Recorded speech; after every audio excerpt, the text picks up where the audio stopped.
All right, so contrary to popular belief in society, not in the pelvic floor world, pain with sex might be normal. It's not. It's never normal. I honestly, I don't even think it's normal when you've never had sex before. Like, it might be a little uncomfortable, but it shouldn't be painful. That's not how sex was designed. And so if you are a woman who finds sex to be uncomfortable, there's a couple things you can do. One, I would definitely go see a pelvic floor PT. I would love to help you.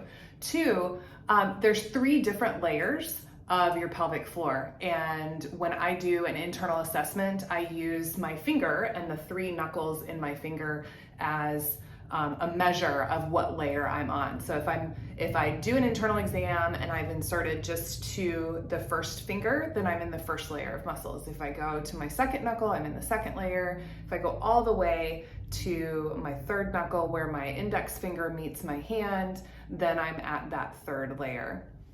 Some women have pain upon entry, so I might not even be able to get in with that first knuckle. Some people have pain more in, with deeper penetration and pain at that 3rd knuckle.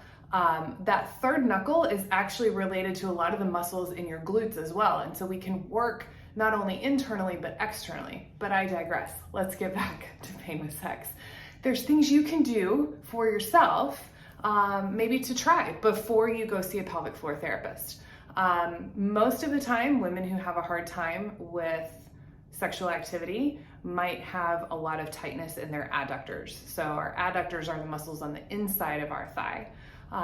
Doing a couple exercises where you can get those adductor muscles to release, or maybe not necessarily release, but just relax, can then help prime you or prime those muscles to be able to have some intimacy. So I'm going to show you a couple of those. My favorite is to get into child's pose, but it's child's pose really with like a leg out, okay? So you're gonna be in this child's pose position. So feet or knees are gonna be underneath your hips, hands are gonna be underneath your shoulders, and you can take your knees kind of wide, and then you're just gonna rock back. And for some people who have really, really tight adductors, this might be enough. And then you just want to kind of reach forward and let your chest fall and kind of let that open through your chest and through your adductors. If that's too much, or if you don't actually feel like you're getting enough, you can do child's pose with a kickstand. So you can take your leg out to the sides and kind of rock back, and just easy rocking. And you should feel a really big stretch right in through here on the inside of that thigh. I have wicked tight adductors, so it doesn't take much when I get into this position to be able to rock back. That's one of my favorites. It's also really good if you are lifting or you're getting ready to do squats or something like that, and you need to kind of open those hips up. Another really great way to get those adductors relaxing and maybe get yourself thinking about how this might be more comfortable is a yoga pose called Happy Baby. So Happy Baby, if we think about what a baby looks like when they're super happy, they're on their backs, they've discovered their toes, they grab their toes, and they just are kind of wiggling around. So that's essentially what Happy Baby is. Happy Baby typically is really, really challenging for me. I don't like how it feels on my hip flexor. So when I get into Happy Baby, I'll start really gently by just taking my knees wide and maybe bringing my knees in towards my armpits. Once I get here and everything feels okay, then I can reach between my feet.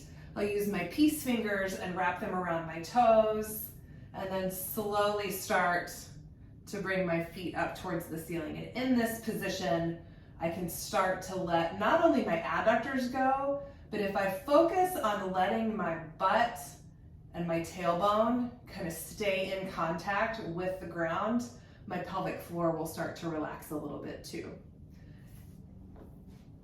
Finally, if that's too much for you, you can get some pillows. Right here I've got a nice little yoga bolster, and you can just do a real gentle stretch here. Just pop one leg up on a bolster and give it a gentle push. Maybe you can kind of straighten yourself up, give this a gentle push and lean forward. And again, we're looking for a stretch in through here. So 3 things you can do if you are concerned or scared. Just take it easy, be nice to your body, and maybe talk with your partner. Maybe tell them what you're scared of. Maybe let them know, hey, this is painful. Maybe you've already had that conversation. See if you can get your partner involved and have them maybe help do some stretching with you. The more we talk openly about these things, I think the less scary they become, and the more we can be open and honest with our partners about what sex actually is like for us, I think the better our sex life can then become. Because sex is really all about intimacy. Yes, it feels really, really great, but it's our way of bonding, and it's our way of getting close to one another.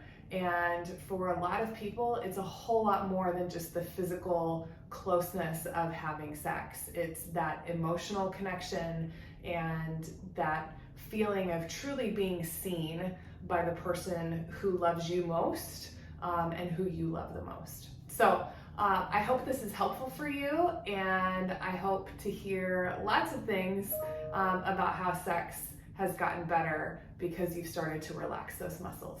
Be well.